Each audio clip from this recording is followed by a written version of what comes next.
everybody. Welcome to Up Close and Personal. I know typically this is done with me and my co-founder, Sukaru Force, but Sukaru has actually been busy planning this protest that we're trying to throw on October 1st. So hats off to Sukaru on this one. But we are welcomed here today with Glen and Yolanda. And, I've been talking to Glen for what has it been, a little over a year now? Yeah. And, he's very insightful, and I cannot wait for you all to hear their story. So if you want to go ahead and just take it from here, you can. Hey, everybody. Yeah. This is Glen. This is Yolanda. Well, we met on Twitter on sharing sharing personal stories and sharing, how similar our lives were, and me, I used to have a mental health job as well, and we got along real fast and furious, Awesome. and it's been a lot of fun watching your Twitter account, Well, despite the crap earlier this year, yeah. Notorious. But yeah, I'm I am Glen Ganaway on Twitter, and like my bio says, I've been ordained in two systems, integral and interfaith. We have I make a part of my living doing that. I make the other part of my living running accounts for a union and chasing after employers that do not pay their union dues and wages and things like that. And I'm really grateful that he does so that. That's what I do for the the man. So it's just, we really do present myself as a reverend, a counseling and teacher. I teach Advaita, the non-dual path that's in all paths and things like that. So that's kind of my perspective and where I come from, and why my Twitter account looks the way it does. I guess. Yeah, you got all kinds of things in there. I know everything from a lot of trans stuff, because this is the love of my life. But Well, so I imagine you kind of want to hear, how we got to where we are, right now. I mean, Yep. So I'll just give you a brief sort of summary, and then we can dive in if you have questions or want to poke around in different directions. But Glen and I met almost 18 years ago now. So in November, it will be the anniversary of our official first meeting, where I immediately fell in love because this one, we're a lot older now. That was 18 years ago, and we're very different. An entire people. lifetime for some of you. Right. And it was we were very different people back then. But I was presenting as Roger, and I'm HIV positive. So I had been prescribed a series of testosterone injections, and I had known myself as Yolanda earlier before that, but it was a combination of a whole bunch of things, and the testosterone being the tip of the iceberg that kind of shoved me into going into the closet and going by Roger. And so I met Glen as Roger, and he was looking very, very sexy that day, and I was all hyped up sexy too, and we injecting herself with testosterone. So you can imagine I was a little Yes. And people say, that was when you really had your sex change, quote unquote, because I've been a feminine person my whole life, and then all of a sudden I'm this uber masculine person, and it was a little odd for me and everyone around me. But Glen was just meeting me, so he met this uber masculine sort of sex on fire person, and we immediately ignited. But from my perspective, and you can jump in or tell it from your perspective, but as we began to date each other and get to know each other, I stopped taking the testosterone because it was just awful for me, you know. Mhm. And that was really, really good because Glen encouraged me to really live into my authentic self. And he had known me as Yolanda before because I had claimed the name Yolanda in 1990 or somewhere like that, and Mhm. had already been performing for many years as Yolanda. And then, like I said, this hiccup in the works kind of, I had a whole series. My life came crashing around me, and I said, I don't want to be Yolanda. I'm gonna try to be a man and just be normal and that weird shit. So that's how that all happened. But then after I stopped taking the testosterone because it was causing cancer in my doctor's patients, I was like, whoa, this is ridiculous. So I stopped taking testosterone, found a different doctor, got on different HIV meds, everything cleared up. And Glen began to encourage me to, live my authentic life. And as we've grown together over the 18 years, it's really just within these past 3 or 4 years that I've just relished being my trans femme genderqueer self, without shame, without apology, with anything at all. And so I, legally changed my name to Yolanda, and I grew my hair, I grew my hair out, which you'll see me like flapping with it because, fussing with it because I just love it. I'm so thrilled that I finally had the courage and authenticity just to grow my hair out. I mean, it made such a huge difference in my life, Mhm.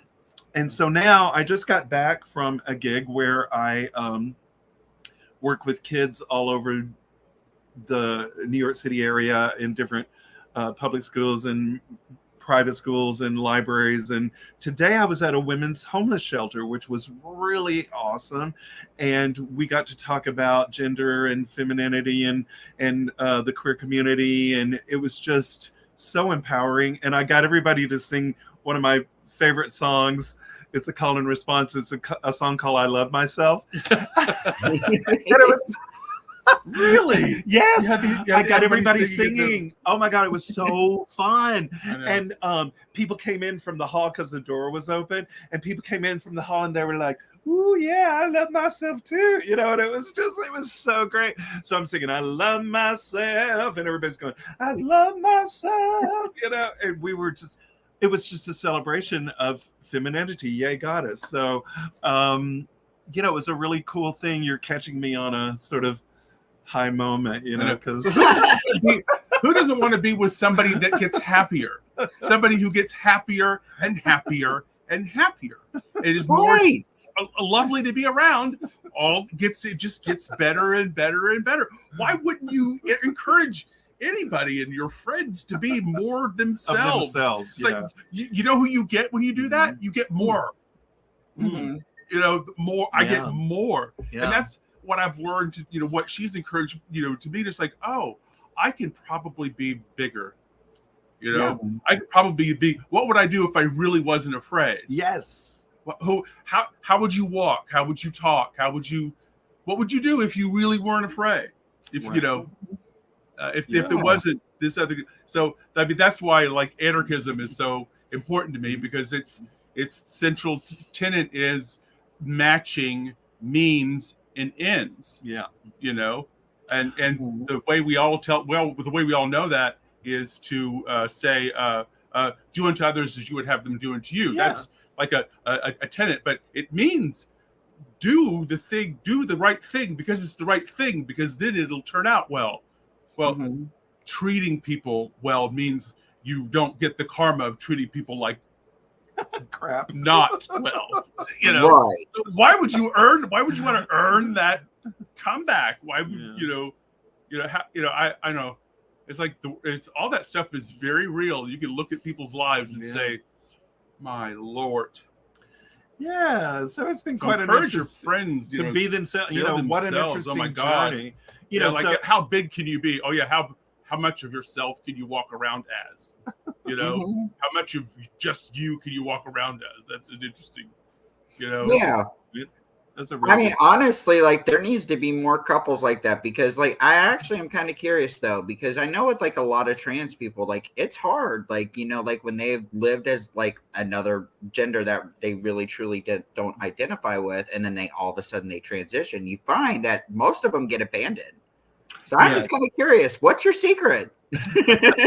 Well, you know, from my perspective, it is that we both want each other to be as happy as they can be, you know.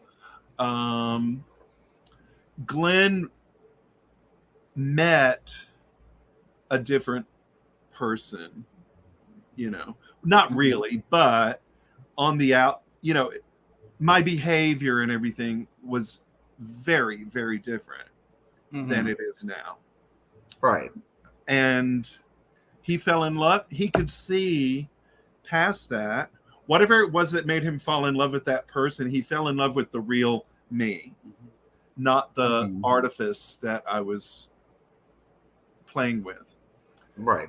And so when we got together and we decided that we were a couple, the glue for me has always been that I want him to be his best and he wants me to be my best.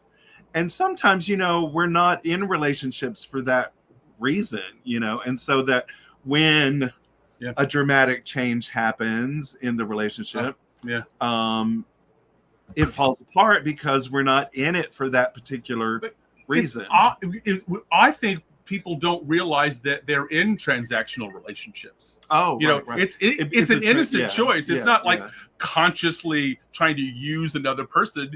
You just like, oh my God, my whole relationship was a transaction. I never loved this person because we were just playing at roles. Yeah. You know, there's a whole Reddit thread about this guy, this woman that they had raised 3 kids together, and then they did COVID and had to stay home all together. And the husband was mad that his wife wasn't doing enough to improve herself. But he was doing all these things and to improve herself. And, you know, she was just reading romance novels and, you know. Why not? And she hasn't really kicked up her yoga game, you know, or any of that. And they divorced because it was like, I didn't marry that's not the woman I married. I said, yes, it is the woman you married. See? You just never noticed before. Right. You know, and suddenly you wake up and it's, oh my God, I don't even like the person I'm married to. Well, see, and that didn't that tell the tale for a lot of folks. COVID, right? I mean, that really, we love each other's company. I mean, you know, we're human. We get on each other's nerves every now and then. Stop doing that, you know, or whatever. But we love each other's company. I mean, you know, because again, you know, I want him to be the best that he can be. So he's sitting here, you know, having these amazing discussions on Twitter. I'm not really a Twitter person, but he's telling me what's going on and everything. I'm like, wow, that's so cool. Is you connected with that? So in other words, you know, this is our whole apartment, like right here. We sit in kind of in front of this screen and the couch is right here. It's New York City. Yeah, it's New York City. We have a bathroom back there, you know, and a little tiny kitchen like right over there. So we're on top of each other all the time. And if we didn't like each other, we couldn't do it, you know. So I think that's it. We decided early on that we wanted the best for each other, and we're really happy about that. And you know, and like encouraging bigger, you know, to get bigger, like more off. To like, does this really bring joy? You know, is this like what's that Kondo Marie Kondo thing? You know, only do what you want to. You know, I've been saying that for about 20 years. I only do what I want to do. Yeah. I only do what I want to do. If you see me, it's because I want to be here. I don't go anywhere. I don't do anything I don't want to do. My life and time and his precious. And he goes, you don't deserve to be around if I don't want to be here. Well, yeah. Why? I'm not going to put you through me not wanting to be here. That'd be mean. So I'm doing you a favor.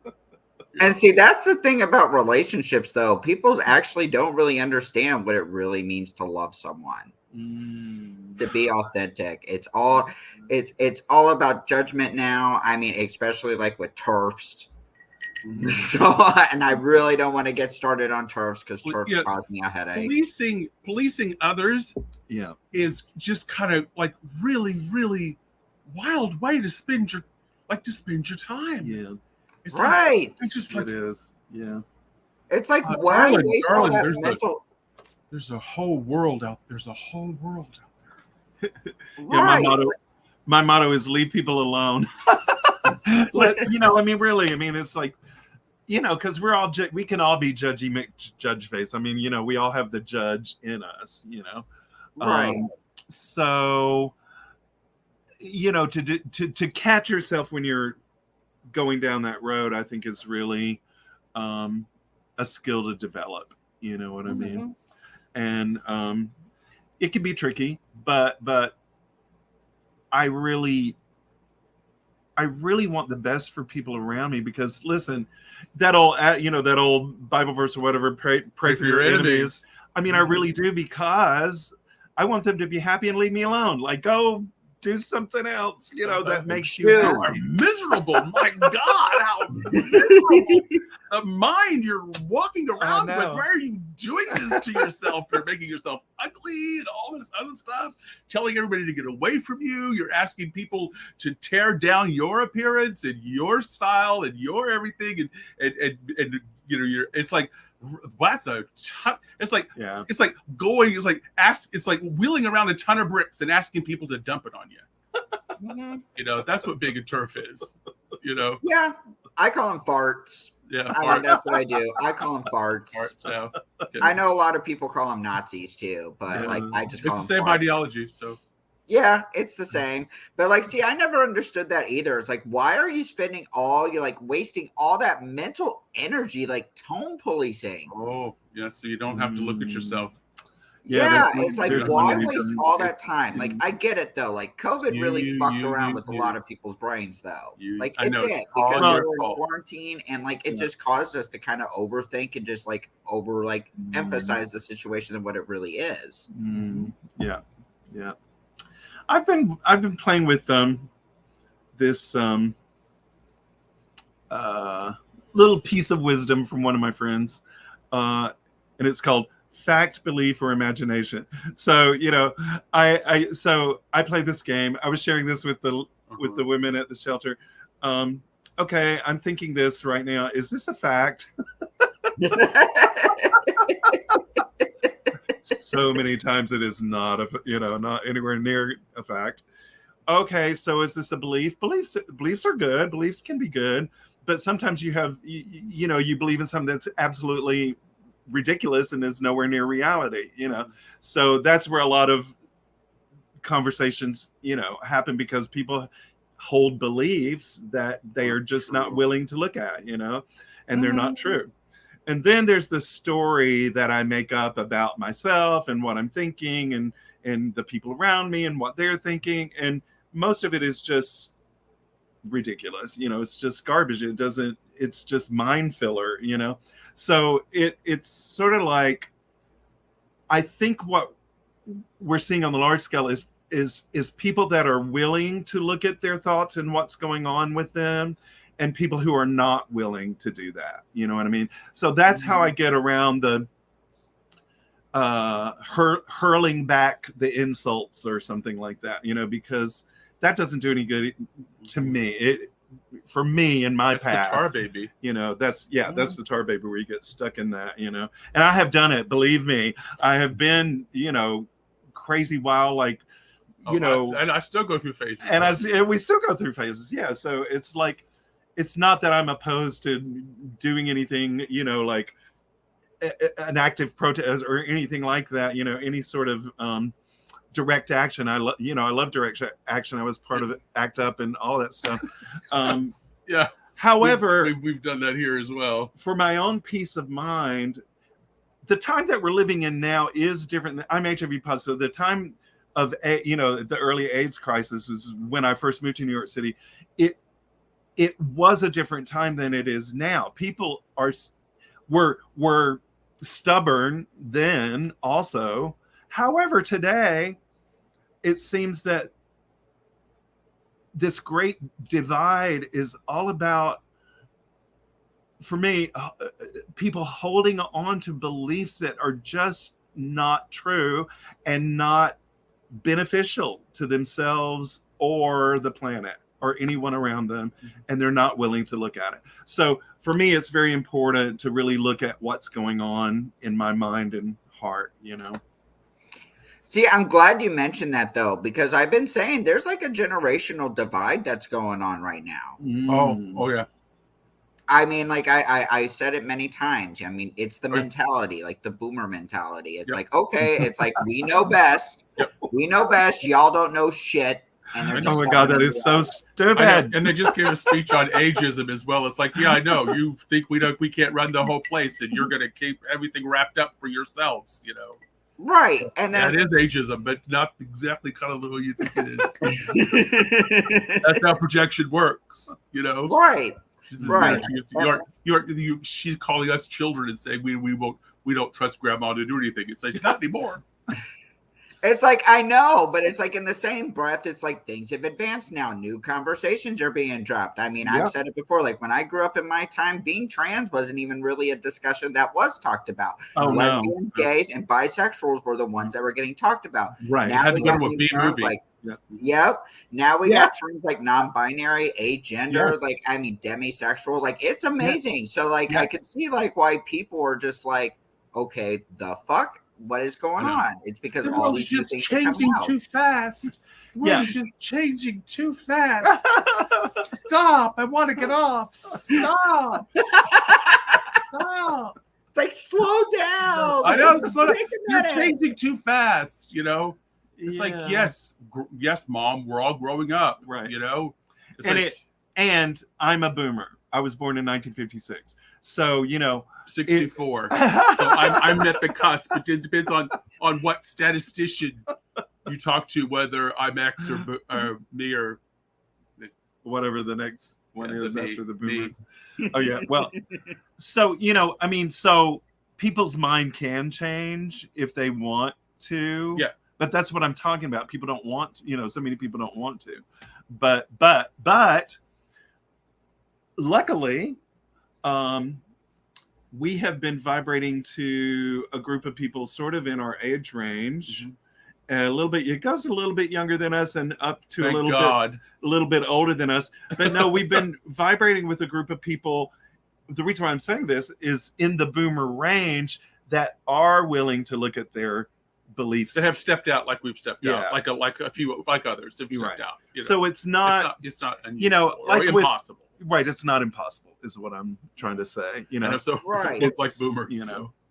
See, that's why I said education and humility is important. So, like, I mean, I'm all for that. I just wish there was more people doing it. Yeah. Well, that's why being visible is so important. Yeah, that's why seeing how big or loud, you know, how much of you could walk around as is so important. Having a very powerful presence makes a difference. Being visible, being who you are, your integrity matters. How your presence matters. You know, it just that's the way the world. You know. And I want to give sort of a little, in a way, a testimonial of how people in our neighborhood have changed. Oh yeah, to you know, in their response to us. So this is basically a very conservative neighborhood, which I didn't know when I moved. The most conservative neighborhood in it's right across the street from Staten Island, which has a We have actually a Republican state representative for our district in Brooklyn. That's how in Brooklyn there's a Republican representative, Malatakis, and it just happens to be in our neighborhood. So I know any of this when we moved into this neighborhood. However, and there are queer people around here, however, very, very closeted, right? So we're walking around from the beginning, you know, we're here. And then, you know, I start really like changing. You know, first I moved into this neighborhood as Roger, and I was all, you know, all what that was. And then And he's walking around with Roger going la la la la la la la. Well, Roger starts to change, and people that were looking at us before like are now going stopping and staring and stuff. I know she's really good at it. She doesn't stop. She goes hi. Yeah, one day the guy that owned the pizza joint across the street, I'm dressed as I dress now, and he comes running out of the pizza joint.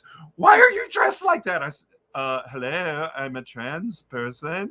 You've never heard the term? So that's because we go to the places here. Yeah, I know the people on the deli. Because I say hello. I just look them in the eye. And if you stare at me, I can just stare right back at you. And I want to say that a lot of those folks have changed their minds somehow. Yeah. So they're not antagonistic toward us anymore when we walk into a place or walk into this, that, and the other. We're known. We're known now. We're so seen so often that we're just sort of eccentric. So we're eccentric neighbors, and they can sort of manage that or whatever. But I've had interesting conversations about, being transgender in the grocery store. People are always complimenting, wanting to know where she buys her clothes. Yeah. Smock, where do you get? Is that? But you don't even know. Sometimes I go shop, I walk him to work, and then I to the grocery store and shop and stuff. And there's two women who used to really, I see them a lot out on the street and whatever. They used to really have this kind of face toward me, and now both of them have started asking me questions, and I get to explain a little. I do a little gender study support group. Yeah. Outreach. Yes. And it's been fascinating. So I almost see those women. Well, every morning I go to the grocery store, I practically do. They shop like I do every day. So it's fun. Now we call each other by name and talk to each other a little bit about our families and this, that, and the other. So there are, when people are open enough to question their beliefs, once again, it can make a big, huge difference. And when they can approach it and do it at their speed. At their speed, yeah. Because these women have to do it at their speed. Yeah. Yeah. But you have to show up and you have to leave the door open for years. Right.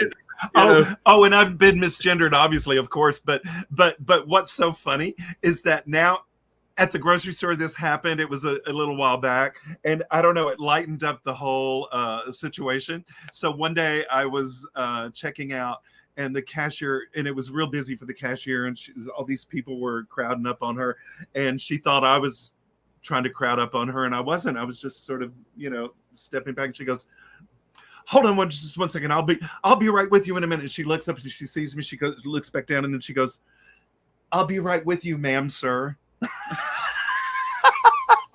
What? Covering all the bases. She called me ma'am, sir, just to level it out or whatever. It's okay. So I use the terms trans, femme, gender, queer to describe myself. Because I haven't altered my body or and I don't take female hormones. So I understand that people do, misgender me. I understand that. And it's really okay. I try to use those moments to teach. I really do. And sometimes it works, sometimes it doesn't, and that's kind of it. Well, sometimes you just got to pick your battles too. It's if you're going to be open and humble, then okay, we're going to go ahead and do it. But I mean, if you're clearly going to be transphobic and you have no interest in changing, it's okay, I already said what I said, but I'm not going to discuss it anymore. Yeah. Mm-hmm. If for some miraculous reason you decide to get rid of your bigotry and your hate, then you could go reference back to what I said. But I said that stuff, the same stuff about the TERFs and J.K. Rowling. It's like, hoping one day the TERFs will actually betray her and like reflect back. It's like, oh, this really was about like human rights. We really weren't being true feminists. I know. I was watching a program about all of that today, and it was very interesting. So we'll see. We'll see how it develops, right? I guess. I guess we will. It always, it always leans towards, it always leans towards Bethlehem. It always leans toward justice. It's always leading. It's always moving. That's why, people really don't think they can stop it and get very, very, very upset when it looks like it's moving too fast, which means away from their control, which is really weird because you were never in control, Right. So, but I think it's a look at what I think that society is really coming to terms with how everything is kind of like funneled and shaped to preference one type of, experience, no matter, and no matter what, if you're anything other than, a wasp, a cis wasp, kind of, then you have a harder, it's more difficult, and the funnel goes right into this generational stuff. So to point that out is now criminal, is now like, critical race theory or like something new we don't already know. But I think people have a way of saying it now, and so they're once somebody gets a name for it, like transgender, you get a name for it, and suddenly you see it everywhere. I mean, I always tell the story of this. Like, I bought a Isuzu Trooper like in the 90s because I thought they were the coolest car, and I went and got one because nobody else had one. What did I do when I got an Isuzu Trooper? I saw them everywhere. So it's like you learn, and then you see it. Once we get a name, there's no going back. There isn't going back. We're not going. There's no. We're not going back. No. Right. We're not going back. Throw your fit. You're just making yourself look bad, for the world and for the prosperity. And like when they do those reels from the 2000 and the aughts about everything like that, all of them is going on. Yeah. And they're going to show your faces like they do to those black and white pictures of those angry white women having to fit over little Ruby trying to go to school. We look back on those. It was like we look back on those women's faces. Go, It was like, look at which one is your mom here? Which one of these is your mom? I call those people Karens, honestly. Like that's why I call them Karens. Exactly that. Like you're gonna sit there and throw a tantrum like a 2-year-old child, but at the end of the day, like who's looking like a bad person? You are. Like you're not doing anything effective at all. But I actually wanted to ask you a question. Like actually talk about this though. Yeah. Like there is this debate in the trans community about the validity. It's like, what does it mean when you're fully transitioning? And I've been saying there are people in the trans community that can't do hormones, but that doesn't mean that you should invalidate them as the gender that they identify. And I'm just kind of curious, like, obviously I'm a millennial, so like I never like lived through this stuff, but like I have read like division in the LGBTQ has been like occurring for years. And I wanted to know, like, do you guys have a perspective about that?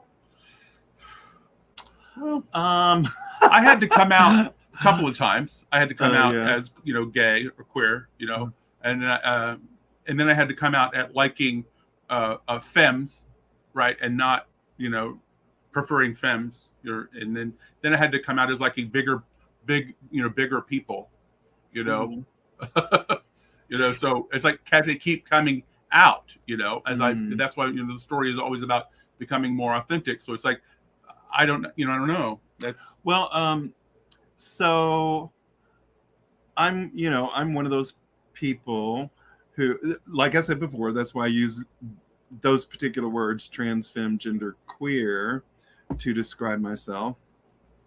Because what I really know about myself is I am a feminine being living in this particular body that the doctor assigned male at birth. Well, who cares what he assigned male? You know, who cares?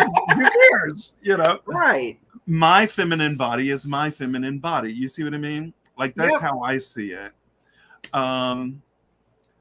I don't particularly want to go down the road of hormones and surgery and things like that. It doesn't mean I don't celebrate those who do. I absolutely do. However, it's not the choice I wanted to make, you know? And I celebrate my feminine body, which looks different than other feminine bodies do, you know? And that's really, I think that's really it for me. Like, I just feel like we have to be more kind to each other, you know, and let people figure out their own path. When I first began to understand myself as trans, it was such a difficult thing. Not that, I mean, I've known that I was feminine since I was very young. However, culturally, you see what, and I'm talking about the LGBTQ community, put me through in order to say I'm trans. I'm not trans enough for some folks, you know, and what does that even mean? Like, why can't I just sort myself out the way I want to, you know? So that's what I, you know, there was so much I had to overcome from the gay male community and the not so much the lesbian community, but the other trans folks that I was surrounded by and stuff like that. So what I did was went inside, you know, and found out who I truly knew myself to be, and how do I want to express that.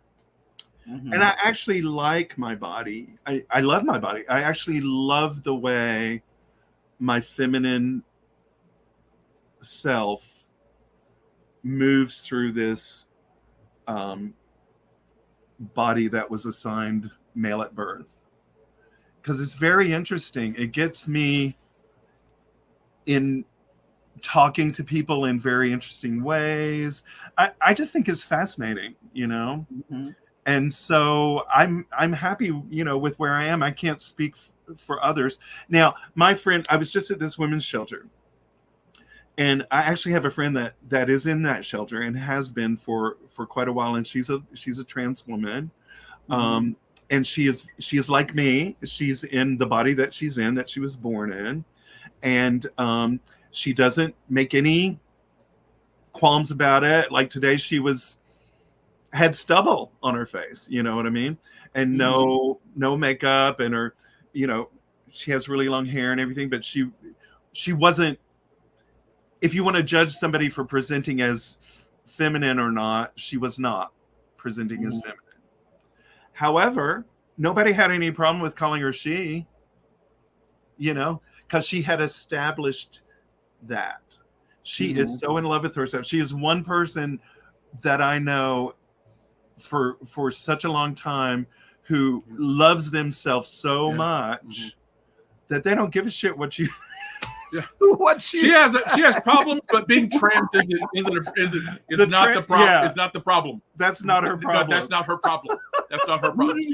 So she's admirable. She's really admirable that way. She does have problems, like we all do. Like we all do. Trans isn't one of them. Yeah, being trans. So she's like being trans in the body that she is in without trying to make it different or anything like that for for somebody else's convenience or safety or pleasure or sexual attraction or whatever it might be, you know, she can give a shit. she's got a Brooklyn. She's got a very heavy Brooklyn accent because she's from this neighborhood. Because I want her to read children's books because she would just like light them on fire with her accent and everything. She's marvelous. I know, we love her so much. Marvelous. And she's finishing she actually found an apartment. Anyway, she's going to be transitioning out of the shelter, but she's been there for a year, almost the whole time during COVID. Actually, yeah. She's been there all during COVID. Yeah. So she's someone that I admire, and actually I ran a transgender support group for 7 years, and just embraced and welcomed and met, my trans family in all varieties. The expression in the trans world is fabulous. Let's celebrate it. It's amazing, So that's kind of my answer to your question. Oh, no. That's actually a really good answer. People really that's the thing. I feel like this is just like my theory though. As a society as a whole, we basically just been dumped on. Our confidence is not actually supported in today's society. So it's amazing to see people like you that are fucking really out and proud. Hey, I don't need anybody to tell me who I am. This is who I am. I'm comfortable. Mm-hmm. Yeah. And honestly, there needs to be more of that. Mm-hmm. That's what I like to support. I just like to support everybody finding their path, and what feels good, but that authentic presence that you have every interest in always being. Yeah. That sense of yourself that is so deep and so reliable and so delicious and so fun and funny and smart and everything that you say you are, that is all of those things, does actually exist for you. And the quicker we are able to allow that to be expressed, and sometimes it's in funny hats and bandanas, and sometimes it's in makeup, or sometimes it's whatever it is. It doesn't. Oh, little funny hats and bandanas. I know, so our hats. Our hats. We like to match. Yeah, no, it's that's so adorable. Yeah, that's all that is so adorable. Yeah, so there's stuff the trans stuff is really, really probably gives people is people's in their face, another person giving themselves the most permission to own this, maybe it used to be you saw somebody saw somebody with tattoos and you thought, what'd you think? Criminal. Yeah, I know. Right. Especially if they're on their face. Oh, I know, a face tattoo. I mean, that's how I was raised. Don't go near anybody like that. Or like somebody with a tattoo on the neck. He goes, oh my God. And everybody's got tattoos. I know. Yeah. That's the thing that people don't see. It's whatever, it's permission. Before. Yeah. And so people get mad at that because what did you do? But I think we're beginning to see and normalize this idea of giving yourself or giving others, perhaps, and because we want it for ourselves, giving it to others, freedom to express how we want to be. And I think a lot of the TERFs are really, really mad that they can't express something about themselves. I mean, okay, something that they are denying themselves. So, I mean, okay, so me and Sukru kind of talked about this, even with J.K. Rowling. it's clear she is a scarred woman. She's obviously been hurt by somebody, and she's taking all that anger and rage, and she's influencing so many people. That is why I said the TERF movement is dangerous. They have all this power and accessibility, and it's able to influence people in power. Because what's going on right now? The anti-trans bills that are out or being proposed is all surrounded by TERF rhetoric. Mm-hmm. And you even got members of our own communities in that TERF movement, and it's depressing as fuck. Mm-hmm. I've seen a couple of trans people that are highly influenced trans people that are sitting there saying, no, puberty blockers are wrong. You shouldn't be giving them to kids. You shouldn't be experimenting on your kids. And I'm like, you're fucking trans. Are you not on hormones? Do you not remember the time when you were a child and you were sitting there struggling because you were not living as your authentic self? And you dare, how dare you sit there and try to rob that from another child? Mm-hmm. It's very sick and depressing. I wish it would fucking stop. People need to be like reminded. It's like, okay, think back to where you were. Truly. Good point. Like, remember your roots. Like, it's now like, even like with the lesbian community, like I did an episode recently. The lesbian community is getting painted out as like this hate group, like they're anti-trans. And it's like, no. They are not anti-trans. Some of them have been influenced by the TERF movement, but not all of them are like that. They're very loving. They're very compassionate. And they're not even getting really talked about anymore. Now it's like we're experiencing like this type of entitlement right now. It's like, oh, well, our community is more important. No, our community is more important. No. It's always been for me that we're all in this together. Always. Exactly. Yeah. So, I just, that's what I want to emphasize, Yeah. Yeah. We're all in this together. Like, I mean, I don't know why people are wasting their mental energy on petty ass conversations. Like, I mean, can we all agree that gender norms suck? Yeah. And our art and science is full of everything in between, Oh, it's so cool. Well, how could we, I mean, whatever you want to think about the word God or whatever, all of creation expresses diversity, beautifully, like incredibly so. It's the wide range of what the natural world creates. And that's just what we know. And that's just what we know. Yeah, I mean, and we're even learning more and more as we go along, but wow, how can you even I don't know, this is not natural. Yeah, I know, it's just totally natural. Like absolutely, completely, totally natural. I know. Even within within human, there's every kind of gender. We have a friend who is intersex. She goes by she now. She made that choice, but she told us her story, and she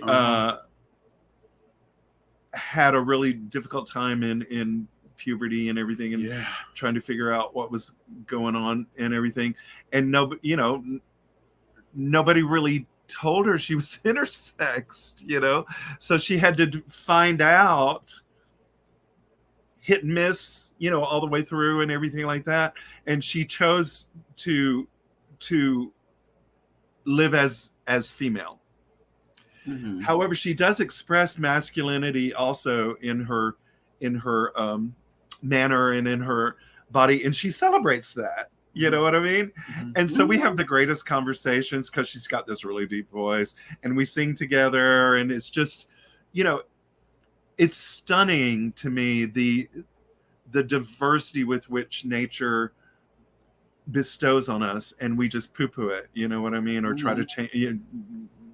Destroy it. Yeah, we do this "it shouldn't be" thing, and it's just so absolutely beautiful, So that's we're fond of saying celebrate. This is your art form. Yeah, we're really fond of saying like this is your art. You have to wake up and live this. Yeah. You have to live this. This is you won't get it. You're going to be working with this canvas for however long that you got, and you don't get another one, to get into the thing. That's it. That's why I spent really good money on I spend money on my the art I put up, the meaning and the symbols and the things. It's like I'm not kidding. So when I meet a trans person, it's like you're not kidding. Yeah, it's wonderful. So like this isn't easy to be and I want that kind of creativity for everyone. Yeah. I say, what is like, okay, everybody's, let's be completely silly and say everybody's trans because nobody's living their life the way they want to. And what they want to do is to transition into a life and a way of expressing that does bring them joy. Yeah. Why don't you want that for everybody? You can't do this. You can't do that. No, you want to do it, and you are not letting yourself do it. So let's say, okay, everybody's trans. How do you want to get up? Why don't you wear a dress today or boots or a thing in any combination that you want? Clothes don't have gender. What are you doing? What are you being? What are you? Exactly. Are you? I dress to get. I want people to look at how I dress and what I show up as and everything like that. You're damn right I'm trying to turn heads. I want people to look at me.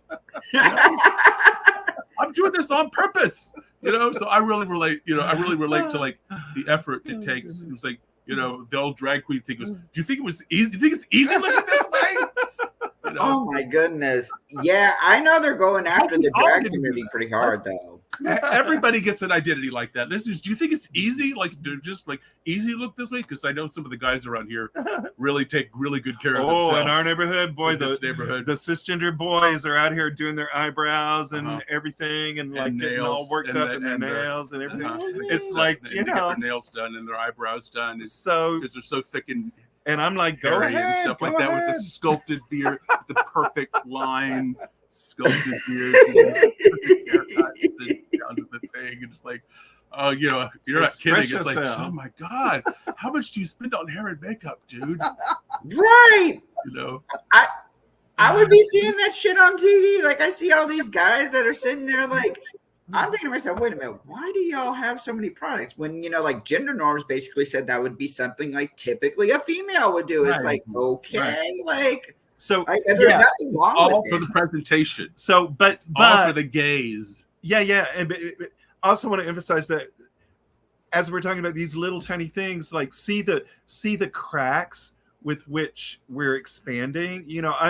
I know there's a lot of awful going on. However, it's part of my the way I am to emphasize what is good is going on also, and I see these little cracks in the veneer. Men who say self-care is the little crack in the veneer,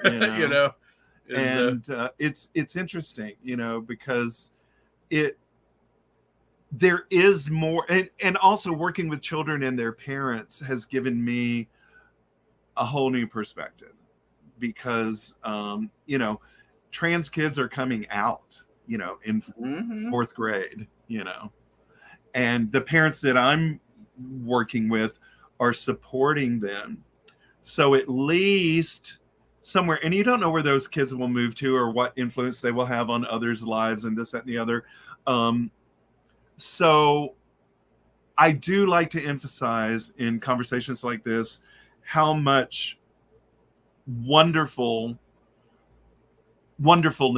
I see, and that I do see the next generation blossoming and growing and really changing the norms in society. I do see that.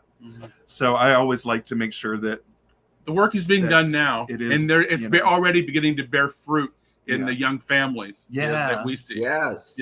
It's pretty amazing. It really is. And that's not just here in New York City, because we go, well, we haven't so much during COVID, but we've traveled the country a lot and done a lot of events at a lot of different we used places. To tour on the summers. Every summer, but we haven't done that in a while. But I see it even in my hometown in Alabama. Finally they have an LGBTQ pride center, and they do events and everything. It's still a little scary for them. However, they're being out loud and proud. There was a parade. There's been a couple of parades. They had a festival this year and everything like that. And what I like about that particular community is that everybody does it together. There's, gay, lesbian, trans, all of it, everybody, because they need each other. Small town. And so it's really a great, there are cracks in this awful veneer, So, and how welcome we are when we go into we like to go out to eat in Vermont. Oh yeah, when we go to Vermont, and how welcome and how absolutely like nonplussed everybody is, because the work has already been done. There, right. There's nobody breaks their neck and looking at me in Vermont. Believe it or not, they do in New York. I get looked at in New York. I break necks in New York, but I don't break necks in Vermont. It's really interesting. So different places, You think it would be just the opposite? See, places. and you know what? Like a couple of points. One, okay, that's what makes the LGBTQIA plus like a special community because we don't give a fuck. We're gonna go out there, we're gonna turn some heads, and that's honestly what makes life interesting. But like even a second point too, the intersex community. Like I just did an episode about them, and you know, like it really just like I was really humbled. Being a trans man, I'm thinking to myself, I came in with the mindset, like, yeah, trans people get it pretty bad. And like, I watched a documentary about the intersex community and had many intersex voices on it. And I'm just thinking to myself, fuck, I shouldn't be saying that statement anymore because they get it a hell of a lot worse. It's amazing. A lot worse. Yeah, it's and, really. You know, they're sitting there saying like this argument, like trans people, we're trying to mutilate people. Well, what the fuck are you doing to the intersex community? Oh my God.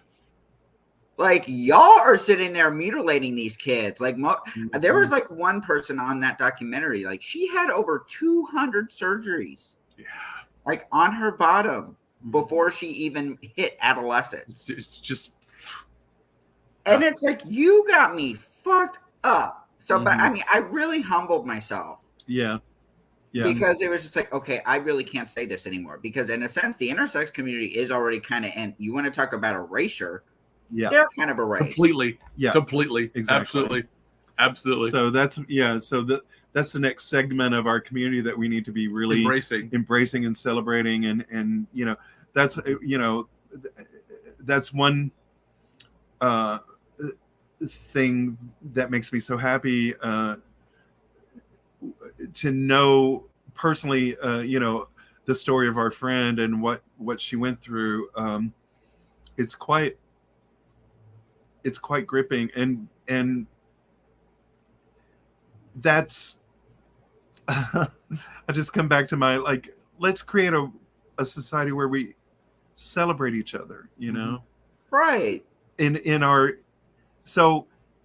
LGBTQAI community, let's celebrate each other and be kind to each other and not pick on each other, you know, because we all have our trials and tribulations, and you know, we're all somewhat demonized, you know, by a lot of, you know, the outside world, but we don't have to do that to each other, you know.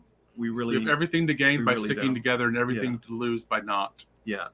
Right. So, we need to stop being put in categories too. And yeah, I mean, truly. Yeah. I mean, we really need to stop that stuff. And you know, like Sukaru said it best though, like division is by design. Like this whole thing is by design. And it's sad that people fucking are not even seeing that. Right. Because it works. Yeah.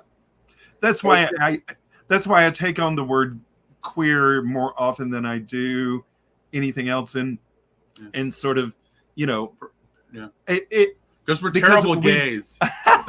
We're very good queers, but we're terrible gays. We bleed over into, you know, different categories, right? You know, so what is a category anyway? You know, even within our community. So yeah, these are good points. Definitely. Yeah. I mean, I'm glad you kind of said that though, because queer can be perceived very differently. Yeah, true. Some people don't like that word at all, you know. For me, and I don't, you know, for me it's a reclaiming it. For me it makes sense, you know, to me. I'm unusual. I'm odd. You know, it's at least it's under 20%. Some people say 10. Some people say it's as high as like 12 or even 15. And the bisexual range is out there. It's like no. So the expression is probably like under 20%. So that is odd. That would be the odd. The majority would be 80% expressing themselves and doing this thing like that. But there'd be basically 20% of us that were, you know, interesting. That kind of makes sense to me on a like a 120 people bar, you know, done bar level. About you'd have like 120 people, you'd have like 20 queers. And I wanted to bring up all the expressions. I wanted to bring up a point too. See, people don't even realize what trans youth have right now is good right now. Yeah. Like, I wish that shit was around when I was growing up. Yeah. Listen, you know how much like that would have spared me? Yeah. All of us. Listen, I read books, you know, these children's books that are coming out now about trans folk Two and moms. but the trans books that are coming out for elementary age kids, amazing.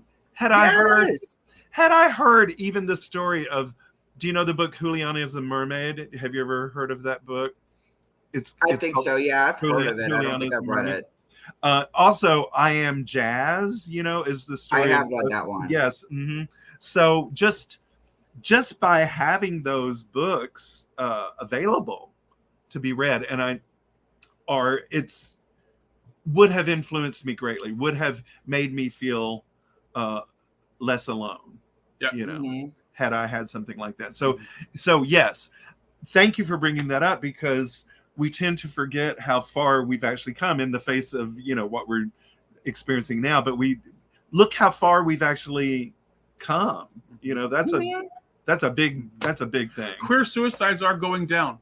Oh, good. The gay and lesbian queer suicides are going down. So interesting. I think if I was reading correctly, I want to say it was like, I'm just going to just estimate because I don't know approximately right in my head, but like between 43 and 48% of people who were even questioning, like, considered suicide in the past year. Yeah. Wow. I mean, it's like, okay, so it's like on one hand, it's like great, like things are getting talked about, new terms are getting talked about, great, but there's still a problem though. Mm-hmm. It's because like people are going around talking about, it's like, okay, yeah, this is why I find this conversation very funny, and it's so contradictory in many ways. It's like, we want children to explore for themselves. We want them to like figure this out for themselves. But how can you do that when you don't have like the environment? Like you don't have any books. It's not getting taught in school. They're using it as a way. It's like, oh, well, you guys are just trying to indoctrinate people. But it's like, but in the same breath, you're also trying to indoctrinate prayer into school. So like, no. I'm healing. I'm still healing from all your indoctrination.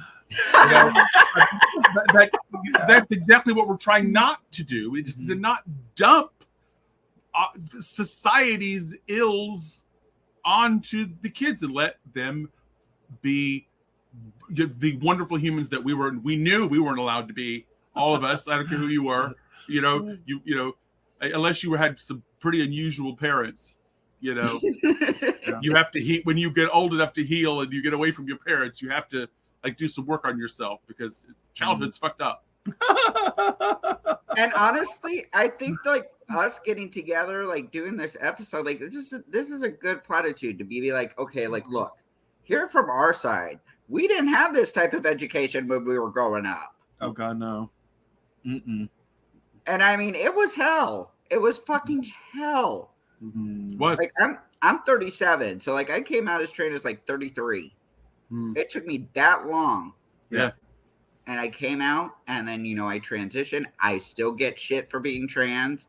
Mm-hmm. I still get dehumanized, but that's not gonna fucking stop me. I'm me at the end of the day. This is who I am. Mm-hmm. This is what I'm meant to be. Mm-hmm. Yeah, and it's worth doing. Yes. Yes, it's worth doing. Yes, it is. Because we get to experience you because you're willing to be I you. know. Look at you. There's no, how fun this is. So that you take that away from the world. If you aren't willing to give yourself to the world, you take it away from every single person you'll ever meet. If you're unwilling to know yourself and be yourself, you're taking yourself away from everybody you will ever meet.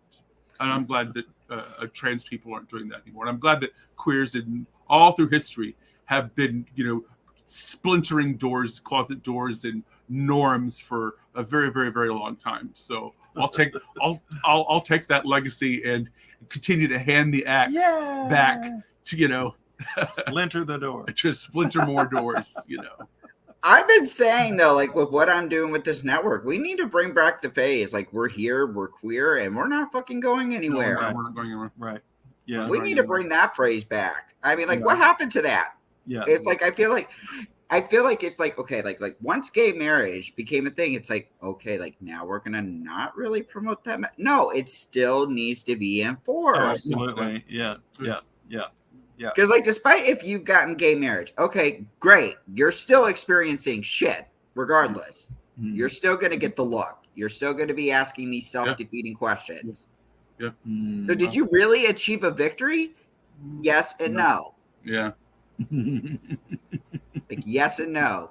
And now with this whole thing, honestly, like the whole thing with Roe v. Wade getting overturned, I think that's starting to wake a lot of people up and be like, oh, Yeah, I hope so. I know. Yeah.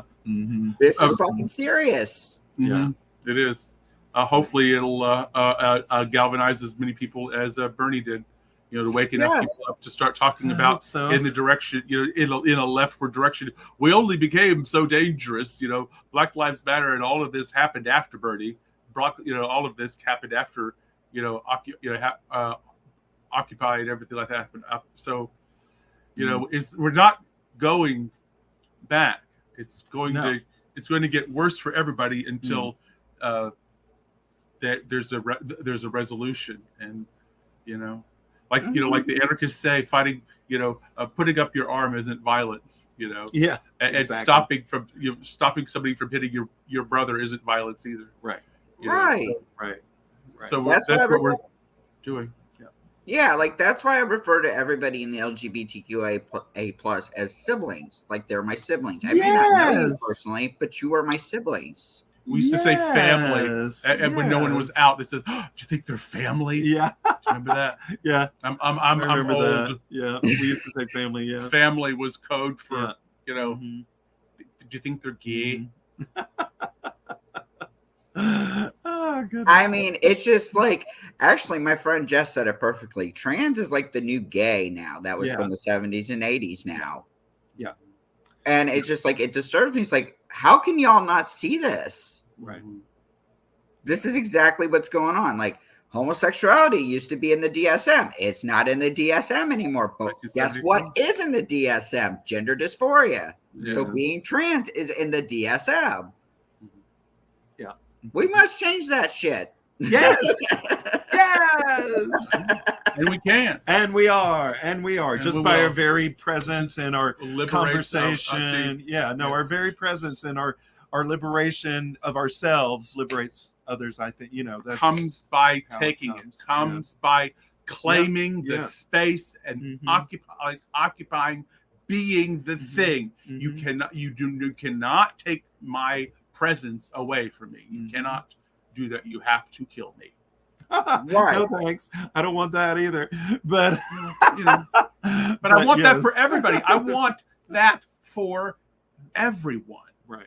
And I want it to be like, it's like, wow, what are you going to be when you grow up? And the kid goes, I don't know. Wouldn't that be great? I don't know. I'm starting with, Well, I remember this couple that I read about who had a baby recently, and somebody was interviewing them, and so what's your little boy's name? Well, we haven't. They're not. We don't know whether we have a child. Yes, they're not a boy or a girl. Told us what their gender exactly. is. That's what I was trying to get to. They haven't told us. They haven't told us what their gender is. Yeah. So, and I was we're gonna wait till they tell us. Yeah. And what's their name? Kieran or something. Like absolutely like.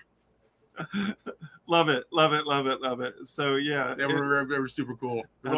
Thank we you. Don't know we don't know what children don't come in board. They did this. It was really lovely. It's so great. Yeah. So the times are changing. Babies don't have really sex. Are. Yeah, because like I said, we live in an authoritarian society where basically like they're trying to rob people's autonomy away and basically act like children don't got no sense when they actually fucking do. Yeah. And it's just like, y'all need to really listen to the children. If you really give a fuck about the children, why don't you actually listen to the children instead of sitting there like dictating your own garbage values onto your kid? Like it is okay to like there's no perfect manual when it comes to being a parent. I mean, we all learn that. Like I'm a parent. I'm a parent of a trans child. So like, I mean, the best that she's non-binary. Yeah. You're a parent. Oh, that's awesome. Congratulations. Cool. My daughter came out like a year after I did. Oh my God, that's so awesome. Wow. Yay. I love you. I love your family. Well, my daughter's story is kind of unique though. Like before she transitioned, she came out as gay, and I mean she was bullied to the point where she tried to make an attempt on herself, and Oh the my school God. didn't do anything about it. She came out as trans, and I had to take her out of the school she was in because everybody knew her as a boy, and nobody was like willing to like accept. Oh well, like she can wear like, because the school that she was at, it was gender neutral. Well, like she could still wear like a skirt. It's like, do you not understand? Like people know her as a boy. She's gonna Yeah. get bullied and she's gonna get terrorized. So I took her Right. out of that school. Yeah. And then like I just put her in another school, and I found out it was run by a fucking TERF. Oh no! Oh my God! So it was like, okay, well now I'm gonna have to homeschool my kid. I was gonna say homeschooling is on the agenda now. Yeah. Yeah, I mean, but she's been on hormones. She's been on the blocker. Like she completely is like, she's happy with who she is. Yeah. And like the fact that like that's getting threatened. I know. Like that hurts Happy me. people. It just makes happy people. Yeah. Yes. Letting people be who they really are really makes for happy people. Turns out. Yeah, it's like whatever you like doing. It's like I said, like we're not perfect, but I mean, you can definitely share your insights with your children, but there needs to be like a fine line where you're not imposing your values and having your kid live by your values and not letting them be themselves. That is authoritarian. That is not authoritative. Right. You need to let them, you need to provide that space and say, look, this is kind of how it was then, but like I'm willing to sit and listen to you now. Help educate and humble me. Give me your perspective. Because honestly, like how I see this country now, it's been completely dumbed down. So dumbed down. It's like logic makes no sense anymore. You can't have a fucking conversation with anybody without any, I'm going to use this term loosely, canceling someone. It's like, where the fuck did we begin at? It's like, okay, look, we don't have to agree with what you're saying. Like, I mean, we could, what happened to the times? It's like, we can agree to disagree. It's like, okay, like we can't agree on this, but can we agree at least on one thing? Yeah. And it's really, really, really just depressing to see where this country is. But I mean, even with our community as well, because I see it too. People misuse the term transphobia all the time. It's like, no, they're not transphobic just because they disagree with you. Right. Exactly. Good point. Thanks for bringing that up. Yeah. Really good point. Yeah. And like the drag community too. Like they're getting shit right now. Yeah. Like wasn't it recently like in Texas, like people showed up at their fucking like kid-friendly show and they fucking threw a snake. Like what the actual fuck? I know. Yeah. No, we had they're armed. Yeah, there's the drag story hour is kind of big in New York. Well, that's a lot of that's the organization that I work with. And we dropped the word queen from our logo because not all of our storytellers, me included, identify as drag queens, which has a traditional meaning, that goes along with it. So we have various gender storytellers in our organization who do drag, whatever that means to them, in different dress up ways, different kinds of dress up and makeup and this and that. And some do male, female together. Some do completely female, some do fantasy character, like all kinds of there's a blue girl. Yeah. I mean, they're just girl. And another guy does a mermaid. Yeah, a mermaid and reads books and tells the stories as this mermaid. It's so wonderful. So we have everybody together in our organization, and it makes a huge impact. But we are a part of the national organization, and we keep close tabs on what's going on around. And I did just read that story about what happened in Texas and stuff. We had our own little we had run-ins in New York during Pride Month where people showed up at our events and stuff. Fortunately, we didn't have anything, dangerous or anything, going on.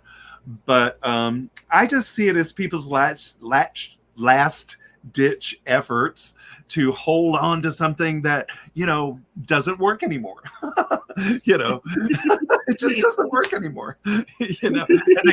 They can't see it, they just don't want to see it, So that's where it goes back to, is this a fact? Is this a belief? Is this my imagination? You know what I mean? I just really like, I'd like to teach the world those little 3 things. You know, that's is really helping. It's very helpful to me right now, you know, to look at the world that way. So, yeah, it's really amazing what people are still trying to hold on to. I can't see it, you know. So that actually brings me to like my last question though, because even like Pride itself, I mean, let's think about that. I think people have forgotten why Pride Month is Pride Month. Right. I mean, I went to Pride this year. I mean, we had surveillance vans with cops. I mean, there was just cops everywhere. It scared people away, but not even that. It was so corporate. Like you could smell corporate. Yeah. We kicked all that out of New York. Yeah. We kicked the cops that we kicked the cops out of New York. Well, one organization has. There are 2 Pride parades now. Now there are 2 Pride parades because one is not corporate, no cops. Yeah. You aren't invited. No, you know. And then the other ones, and the other ones, the Coors Light, the Coors, we call what we affectionately call the Coors Light parade. Hey, ours was like State Farm, like Kaiser, like all of them were there, and I am just like, there was like one booth, honestly, that I went to that I really appreciated. It was this Black woman. She held a booth about like, we need to stop the violence against transgender people. I went up to her, I got some information, and I'm just like, thank you for making this worth coming to Pride. Because like, not to mention, it was like 100+ degrees that day. Oh, I know. They didn't even have any fans, and it was just like this year was just fucked up. Like, I mean, when I went to Pride, and I think it was like 2019, I think that was like the last Pride before COVID. And I mean, like, it was my very first Pride ever.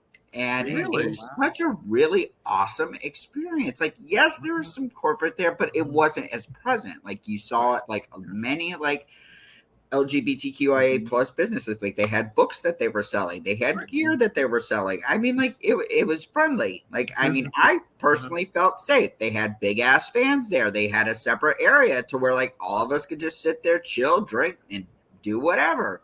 Yeah. The only thing that was good about Pride this year, besides that booth, honestly, I got to see a drag performance. I got to see a gay man's choir, and oh my God, they were just amazing. Wow. Oh, that's awesome. It was so amazing, but it was just so hot, so I couldn't even like actually like really like fully enjoy it. Like, I wanted to stay the whole day, but it was like 100-some degrees. My kid was looking at me. It's like, Dad, we gotta go. I know. I know. We had a similar experience. Yeah, we do. But one thing I will say about Pride is that we've gotten really involved lately in helping small towns create their first Pride experiences and stuff like that. Believe it or not, here in the Northeast, there's still a lot of places, some small towns in Vermont and New Hampshire and Massachusetts that have never had a Pride. So we've been really working with different community organizations in the Northeast to help people establish their community-based Pride. Now, like in their little town or whatever it is, and they want to shape it. They don't want it to be. They don't want somebody else to. They want to shape it. So for me, that's the way to get the corporation, stop participating in their parade is to the community itself to not allow it. The community that's organizing the Pride to not allow that to be, and for any amount of money. Yeah, I mean, or no, accept the money, but there will no advertising. If you want to give us money, we'll accept the money, but we're not doing tit for tat, our advertising and booze and things like that. But you can support our Pride Parade. Anybody can donate. Yeah, it's been really interesting to. We were just in New Hampshire this summer, fun. And it was super hot. However, this community is so excited and committed to their Pride event, and it had no corporation. It was all local, all local people. And the same it was in the locals. yeah. It was all the local businesses that wanted to make sure that they had another festival. Yeah. So all the local businesses were like, okay, Pride Parade, yay! Another, get the thing out there. Another festival for the middle of the town. The whole town was like, oh, good, we have a festival. It was the reason for everybody to come out and do it. It was just totally flavor gay. It was awesome. All the bands were straight. No, not all of them. Not all of them. I'm not straight. I mean, we had it was well attended by the entire high community. school. Yeah. The high school was represented their marching, their bands and their stuff, and the local jazz band, a local bluegrass band that are basically were there to like say, Pride, we support you. Yeah. So as opposed to some of these cis people that want to throw their own hetero pride, that kind of fucking that's always very funny. Like seriously, That's like no very joke, funny. no joke.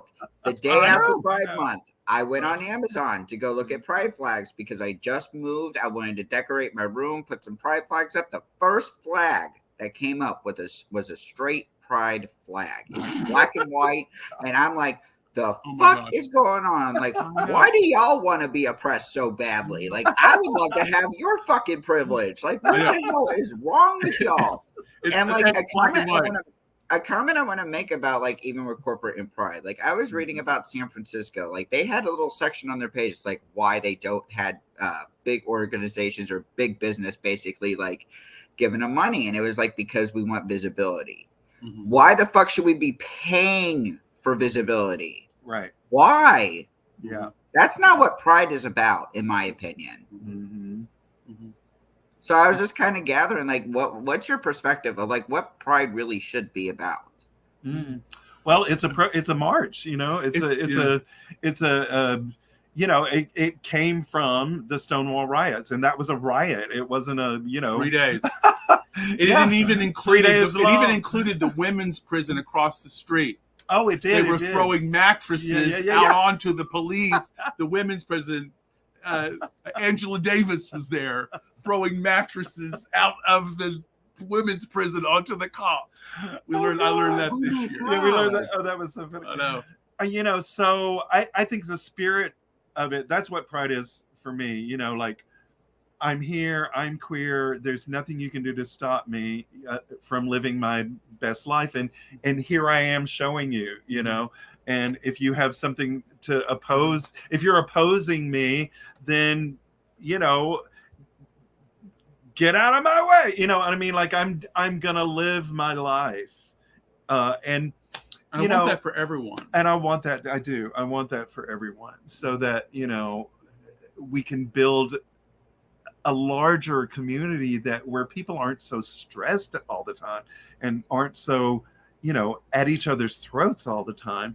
So desperate for the fight for resources that only certain people, certain type of people have access to resources. It just doesn't really have to be that way. But you know what, the organization, so specifically to your question about pride, the organization that organized the other pride here in New York really took that on. This came out of a protest march. This came out from the riots. This is what we're doing. We're standing our ground, and we're showing the world authority telling us how to live and behave. So that's why I don't like the corporate stuff in the parade and all that kind of thing. And even a parade, like, I'd prefer to talk about it as a march. I would rather talk about it as a pride march. It used to be a march. Now, in the small towns that we work with and everything like that, they call it a festival, which I think is really lovely for that particular gay pride situation. And I want to say that the spirit of standing up for who we are and everything like that, and this is who we are, was so prominent in these festivals that we attended this year. Like, the amount of trans kids that came flowing into that festival with, trans flags and their regalia and what they were wearing, and it was blowing my mind. And literally out of the woods. And the community, the cis white, straight, whatever community was embracing them. You know what I mean? So that's a different sort of specialty, I guess, special, community. But why does that have to be special? Why is that not the norm? So those are the questions that I like. And when I think about pride, I think about pride. I am proud of who I am, and that's what that's what I think about.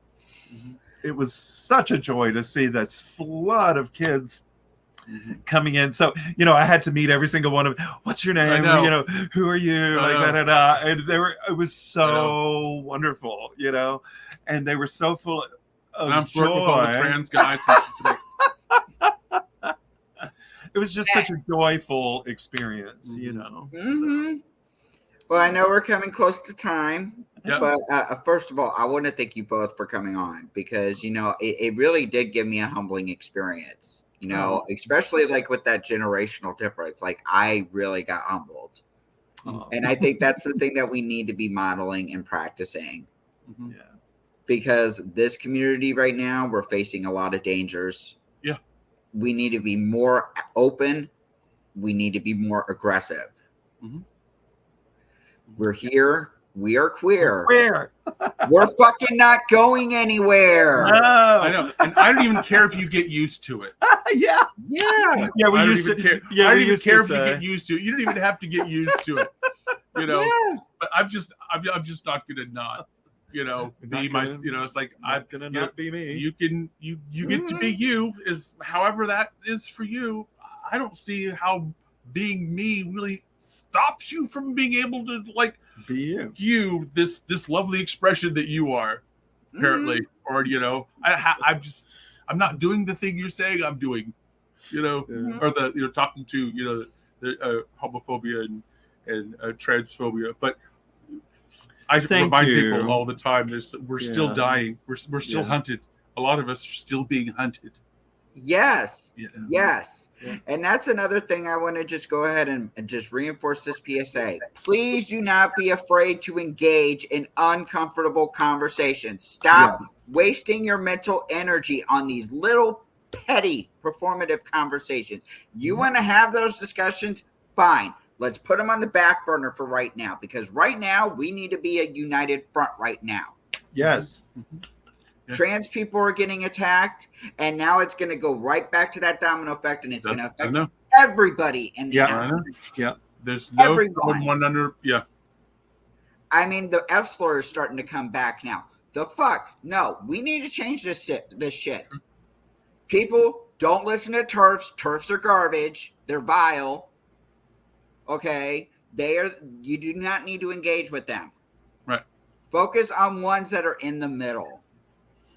The ones that are just kind of not sure, but could be sure, go focus on that, because it's very clear people like TERFs and these really hardcore, crazy, batshit MAGA people are not going to listen to you. Right. You can plant a seed there, of course, but let's just focus on trying to get more people on our side. Mm-hmm. Being a loving, attractive presence. Yeah. Yeah.